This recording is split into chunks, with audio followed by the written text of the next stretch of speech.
Welcome to special analysis. నేను రమా మండువా. ఈరోజు అనాలిసిస్లో భాగంగా మనం తీసుకోబోతున్న టాపిక్ ఏంటంటే, ఆల్రెడీ ఒక టైటిల్ పెట్టున్నాం మనం. ఏదైతే ఈరోజు ఆళ్లగడ్డకు కొత్త ఇన్ఛార్జ్ రాబోతున్నారా, అఖిలప్రియ ప్లేస్లోని ఒక కొత్త ఇన్ఛార్జిని టీడీపీ ప్రకటించబోతుందా అనేది ఆ టైటిల్. అయితే దీంట్లో ఫ్యాక్ట్ చెక్ ఎంత ఉంది అనేది కూడా మనం తెలుసుకోవాల్సిన పరిస్థితి ఉంది. ఈరోజు అఖిలప్రియకు ఏదైతే ఆళ్లగడ్డ కేంద్రంగా కావచ్చు, ఆ పక్కనే ఒకప్పుడు తన నాన్న కాన్స్టిట్యున్సీ అయిన నంద్యాల నుంచి కావచ్చు, సొంత కుటుంబ సభ్యుల నుంచి కావచ్చు, సఫికేషన్ ఎదురవుతున్న మాట అయితే వాస్తవమే. కానీ అదే సఫికేషన్ ఈరోజు ఆమె పొలిటికల్ కెరీర్ మీద కూడా దెబ్బేసే విధంగా వెళ్తుంది. అంటే అఖిలప్రియ ఒక అడుగు వేస్తే ఆమె ప్రత్యర్థులు 4 అడుగులు వేసే పరిస్థితి ఆళ్లగడ్డలో ఉంది ఈ రోజున. ఏ స్థాయిలో ప్రచారం చేస్తున్నారంటే ఈరోజు అఖిలప్రియకు సంబంధించి ఆల్మోస్ట్ ఆమె ఆల్రెడీ సిట్టింగ్ ఎమ్మెల్యేగా ఉన్నారు. మొన్నటి వరకు కూడా కూటమి ప్రభుత్వం ఏర్పడితే మరోసారి అఖిలప్రియకు మంత్రి పదవి ఖాయమనే ఈక్వేషన్ కూడా తెర మీదకి వచ్చింది. అయినప్పటికీ ఆల్రెడీ ఆవిడ మంత్రిగా చేస్తున్నారు కాబట్టి మరొకరికి అవకాశం ఇవ్వాలనుకున్నారు చంద్రబాబు నాయుడు. ఈ క్రమంలో ఫరూక్ తెర మీదకి వచ్చారు. సో అలాంటి అఖిలప్రియకు సంబంధించి ఈరోజు ఆమె ఆల్రెడీ లైవ్లో సిట్టింగ్ ఎమ్మెల్యేగా ఉండగానే ఈరోజు ఆవిడ ప్లేస్లో చింతకుంట శ్రీనివాస్ రెడ్డిని తెర మీదకి తీసుకొస్తుంది కూటమి సర్కార్ అనే ప్రచారం. టీడీపీ సర్కార్, చంద్రబాబు నాయుడు అలాంటి ఆలోచన చేస్తున్నారనే ప్రచారం జరుగుతోంది. ఆమె ప్రత్యర్థులు జగన్మోహన్ రెడ్డికి సంబంధించిన సొంత మీడియాలో కూడా ఈ వార్తలు చాలా హైలైట్ అవుతూ ఉన్నాయి కొన్ని రోజులుగా. అయితే ఇందులో వాస్తవం ఎంత ఉందనేది కూడా మనం చెక్ చేసుకోవాలి. భూమా నాగిరెడ్డి, ఏదైతే శోభా నాగిరెడ్డి దంపతుల పెద్ద కూతురే అఖిలప్రియ. అందరికీ తెలిసిన విషయమే. కర్నూలు జిల్లాలో వాళ్ళిద్దరూ ఫ్యాక్షన్ పాలిటిక్స్ నుంచి వచ్చినప్పటికీ కూడా భూమా నాగిరెడ్డి తనకంటూ ఒక ఇండివిజువల్ ఇమేజ్ అయితే ఆయన క్రియేట్ చేసుకున్నారు. ఆ తర్వాత రోజుల్లో మనం చూస్తే ఇద్దరు కూడా అటు శోభ కానీ ఇటు ఏదైతే భూమా కానీ ఇద్దరు ఒక ఆదర్శ దంపతులుగా ఏ పార్టీలోకి వెళ్ళినా ఇద్దరు జంటగా కలిసే వెళ్ళేవాళ్ళు. సో అలాంటిది మనం చూస్తే ప్రజారాజ్యంలో వాళ్ళకి ఏ స్థాయిలో ప్రయారిటీ ఉంది, టీడీపీలో అక్కడ నుంచి వెళ్ళకముందు టీడీపీలో ఎలా ఉందో మనకు తెలుసు. అక్కడి నుంచి జర్నీ వైఎస్ఆర్సీపీలోకి వెళ్ళింది. వైఎస్ఆర్సీపీలో శోభా నాగిరెడ్డి లాంటి వాళ్ళ విజయంకి అత్యంత కీలకంగా వ్యవహరించేవాళ్ళు. అక్కడి నుంచి మనం చూస్తే 2014 ఎన్నికల కంటే ముందు ఆ రోజున దురదృష్టవశాత్తు ప్రచారంలో పాల్గొని తిరిగి వస్తూ శోభా నాగిరెడ్డి ప్రమాదంలో మరణించడం జరిగింది. ఆ రోజు అప్పటికే ఆవిడ ఆళ్లగడ్డ అభ్యర్థిగా ఉన్నారు వైఎస్ఆర్సీపీ నుంచి. దాన్ని ఆళ్లగడ్డ నుంచి జగన్మోహన్ రెడ్డి అఖిలప్రియకి టికెట్ అనౌన్స్ చేశారు. ఇక నంద్యాల నుంచి భూమా నాగిరెడ్డి పోటీ చేయడం జరిగింది. గెలిచిన కొద్ది రోజుల్లోనే వైఎస్ఆర్సీపీలో ఉన్న సఫికేషన్ కారణంగా ఆ రోజు వాళ్ళ పార్టీ మారాలని నిర్ణయించారు.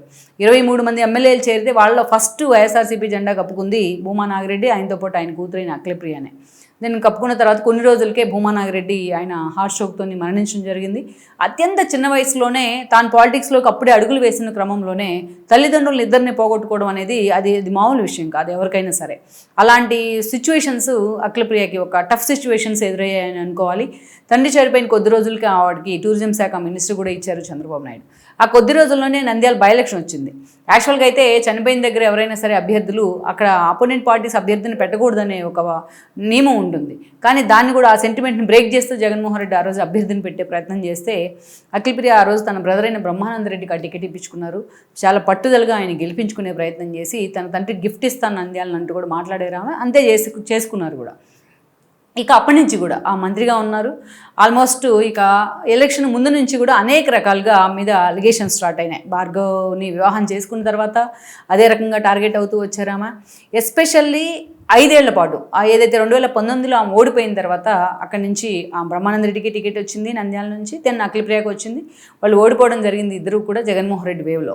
ఇక 19 నుంచి 24 వరకు అంటే నిజంగానే ఒక టఫ్ పీరియడ్ ఫేస్ చేసింది ఆమె. హఫీజ్పేట భూముల వ్యవహారంలో ఆవిడ అరెస్ట్ అవ్వడం కానీ, అదేవిధంగా ఎస్వి సుబ్బారెడ్డి తన సొంత తండ్రికి ఒక అన్యాయుడిగా ఉన్న ఎస్వి సుబ్బారెడ్డి ఆమె మీద తిరుగుబాటు జెండా ఎగరేయడం కానీ, బోండా ఉమాతో వియ్యం అందుకున్న తర్వాత వాళ్ళు కలిసి అదే స్థాయిలో టికెట్ కోసం ప్రయత్నాలు చేయడం కానీ, నంద్యాల తన కూతురికి అదేవిధంగా ఆళ్లగడ్డ తనకు ఇవ్వాలని ఆయన డిమాండ్ చేసిన విధానం కానీ, వాళ్ళిద్దరూ ఒక టగ్ ఆఫ్ వార్ లాగా మీడియా ముందుకు వచ్చి విమర్శలు చేసుకున్న సందర్భాన్ని కూడా చూస్తూ వచ్చాం. ఇదే క్రమంలో నంద్యాల టికెట్ తమదే, అది బ్రహ్మానంద రెడ్డి కూడా ఇవ్వడానికి లేదనే విభేదాలు కూడా ఆవిడకి తెర మీదకి వచ్చాయి. ఒక దశలో తన బ్రదర్ అయిన జగద్విఖ్యాత్ రెడ్డి అక్కడ చాలా సీరియస్గా ఎఫర్ట్ పెట్టే ప్రయత్నం చేశారు. తనకే ఆ టికెట్ కావాలంటూ పార్టీ ఆఫీస్ కూడా ఓపెన్ చేశారు. మరోవైపు మంచు మనోజ్ని మౌనిక వివాహం చేసుకుని ఆ ఇష్యూస్ నడుస్తూ ఉన్నాయి. సో ఇలాంటి అనేక రకాలుగా ఈ ఇష్యూస్ అన్నీ కూడా ఒక సఫికేషన్కి గురి చేసే ప్రయత్నం జరుగుతూ వచ్చింది. ఇక లాస్ట్లో ఇక పాదయాత్రలో ఎప్పుడైతే లోకేష్ ఆళ్లగడ్డ ఎంటర్ అయితే అక్కడ ప్రత్యర్థులు కూడా అఖిలప్రియకు వ్యతిరేకంగా అనేక రకాలుగా పావులు కదిపే ప్రయత్నం చేశారు. సో మొత్తానికి మనం చూస్తే తల్లిదండ్రులు చిన్న వయసులో చనిపోవడం, చిన్న వయసులోనే మంత్రిగా బాధ్యతలు కానీ, సొంత వాళ్ళు అనుకున్న వాళ్ళే బయటికి వెళ్ళిపోవడం, అలా అనేక రకాలుగా సొంత ఫ్యామిలీలో ఉన్న ఇష్యూస్ ఇవన్నీ కూడా ఇంతకన్నా ఒక అమ్మాయికి ఒక ఎట్ ద ఏజ్ ఆఫ్ 35 ఇయర్స్లో రావాల్సిన ఇష్యూస్ కాదు ఇవన్నీ. సో వాటన్నిటిని కూడా ఆమె సమర్థవంతంగానే ఫేస్ చేసుకుంటూ రావడమే కాదు, మొన్నటి ఎన్నికల సమయంలో మాత్రం లోకేష్ ఆమెకు ఆళ్లగడ్డ టికెట్ని అనౌన్స్ చేయడం జరిగింది.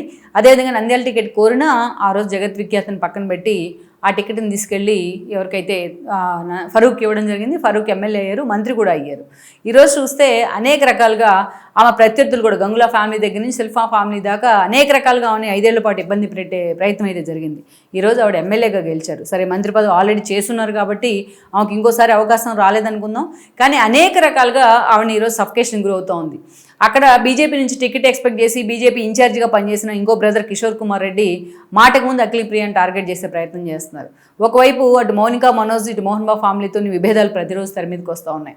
ఇంకోవైపు జగత్ విఖ్యాత రెడ్డి ఎప్పటికైనా నంద్యాల టికెట్ నాదే అంటూ కూడా అక్కడ తిరుగుతూ ఉన్నారు. ఇంకోవైపు చూస్తే బ్రహ్మానంద రెడ్డి నంద్యాల తనకే ఇవ్వాలంటూ కూడా అఖిలప్రియతో ఒక గ్యాప్ అయితే మెయింటైన్ చేస్తున్న పరిస్థితి అయితే ఉంది.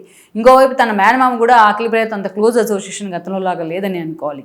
ఇన్ని రకాలుగా చూస్తే ప్రత్యర్థుల సంగతి పక్కన పెడితే తన ఇంట్లో తన అయిన వాళ్లే ఆమెకు ప్రత్యర్థులుగా మారుతున్న పరిస్థితి అయితే మనకు కనిపిస్తూ ఉంది.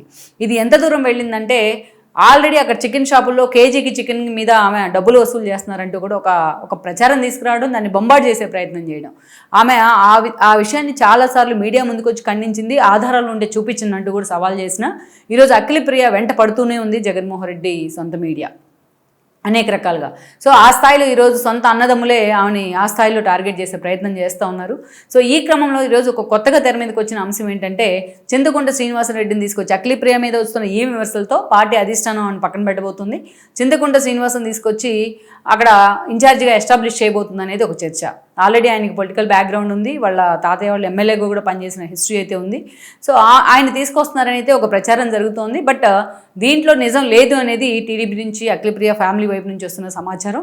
బట్ అఖిలప్రియని వ్యక్తిగతంగా అటు టార్గెట్ చేసేందుకే ఈ క్రమంలోనే ఒక డిమోరలైజ్ చేసేందుకే ఈ ప్రచారం తెర మీద తీసుకొస్తున్నారనేది. ఎందుకంటే అటు అఖిలప్రియకు అటు లోకేష్తో కానీ చంద్రబాబు నాయుడుతో కానీ మంచి యాక్సెసే ఉంది, అంతే సోబర్నెస్ కూడా ఉంది ఆ ఫ్యామిలీ మీద వాళ్ళకు.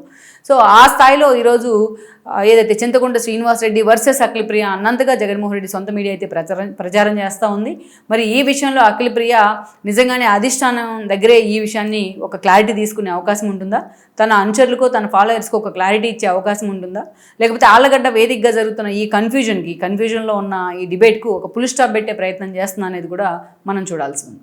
ఈ వీడియో మీకు నచ్చినట్లయితే please share, like and subscribe.